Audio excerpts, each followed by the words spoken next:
Angkat waktu kita, pikiran kita, tenaga kita untuk memenangkan diplomatnya Indonesia untuk itu.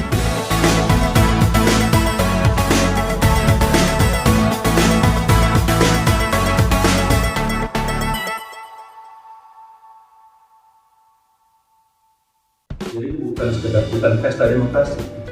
Ini adalah tentang perayaan. Jadi pertama kita harus menang dulu, baru berpesta. Jadi terpaksa saya harus katakan bahwa kita harus kerja keras untuk memenangkan.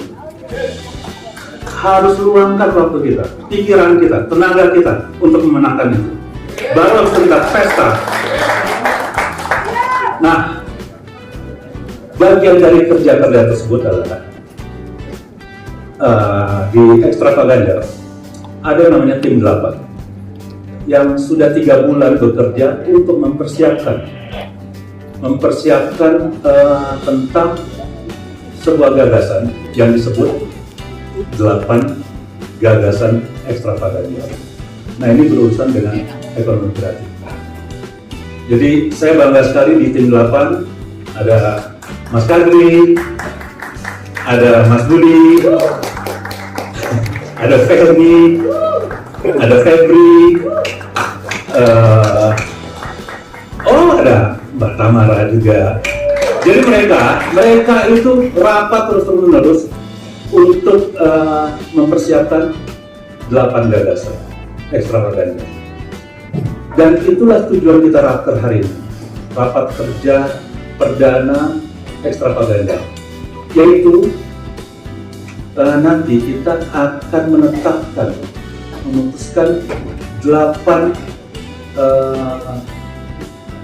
poin dari Extravaganza yang nanti kemudian akan kita serahkan ke calon pemimpin Indonesia 2024, yaitu pasangan Mas Ganjar Pranowo dan Prof. Mahfud MD.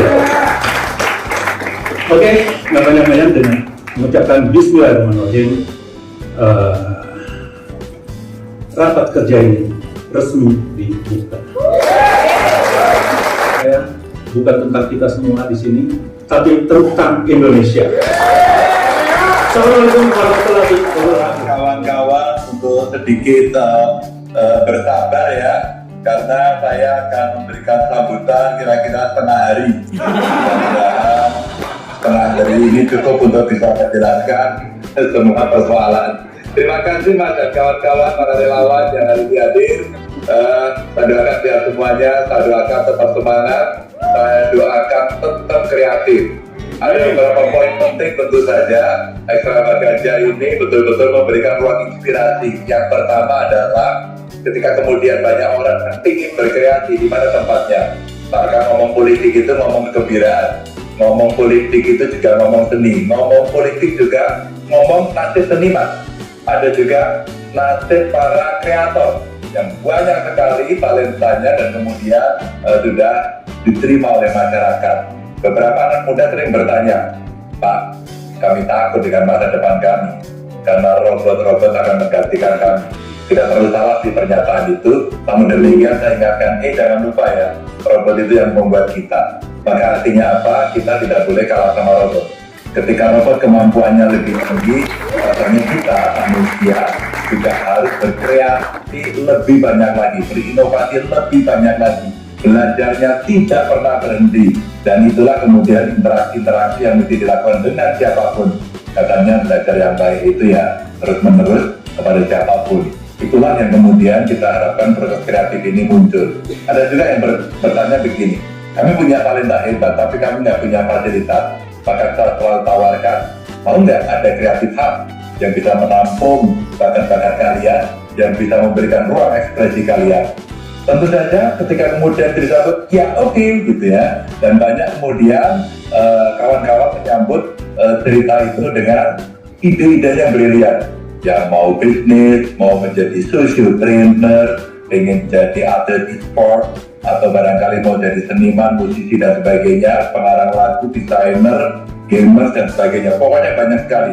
Kadang-kadang saya berpikir juga iya ya, ternyata itulah talenta anak-anak hebat di Indonesia yang mesti diwadahi.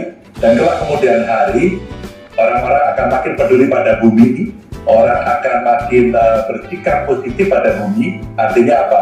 Eksploitasi bumi lambat laun pasti akan makin berkurang. Kondisi ekonomi yang sekarang lagi tidak bagus karena mungkin selama ini kita bergantung pada sumber daya alam kita, sudah saatnya mulai kita geser. Dan ekonomi kreatif, ekonomi digital adalah ruang terbesar yang bisa kita pakai untuk memberikan ekspresi itu. Kita itu tentu saja fasilitasi pemerintah, ini penting. Ada infrastruktur, teknologi, informasi termasuk digitalnya, ada produknya yang mesti kita hilirisasi. Saya kira kalau end-to-end bisa kita kerjakan, banyak sekali kurator hebat, seniman hebat, mau belajar, kolaborasi, baik dalam maupun luar negeri. Terbayangkan nggak anak-anak yang akan muncul? Jadi mereka akan jadi kader-kader seni, kader-kader kreatif, kader-kader bisnis, kader-kader UMKM. Banyak sekali yang bisa kita berikan. Dan mudah-mudahan kita bisa berpikir bersama, memuatkan ini secara bersama-sama agar konsep ini bisa jalan. Termasuk nanti akses permodalan, promo, bahkan saya bertemu dengan anak-anak hebat yang sangat kreatif itu dan diakui dunia. Lalu saya berpikir, kenapa ya mereka tidak bisa kita berikan sebagai satu utusan Indonesia, menjadi diplomatnya Indonesia untuk industri kreatif. Kemudian hari inilah anak-anak yang sebenarnya akan membawa nama harum bangsa, dan regulasi mesti mengatur agar hak atas kekayaan intelektualnya dihormati dan mereka para kreator ini mendapatkan yang terbaik, sehingga hidupnya juga harus kita akui mereka the best. Terima kasih para penuntut semuanya. Selamat malam. Ganjar Presiden! Ganjar Presiden! Sampai ketemu Mas Ganjar. Sehat selalu dari kami semuanya.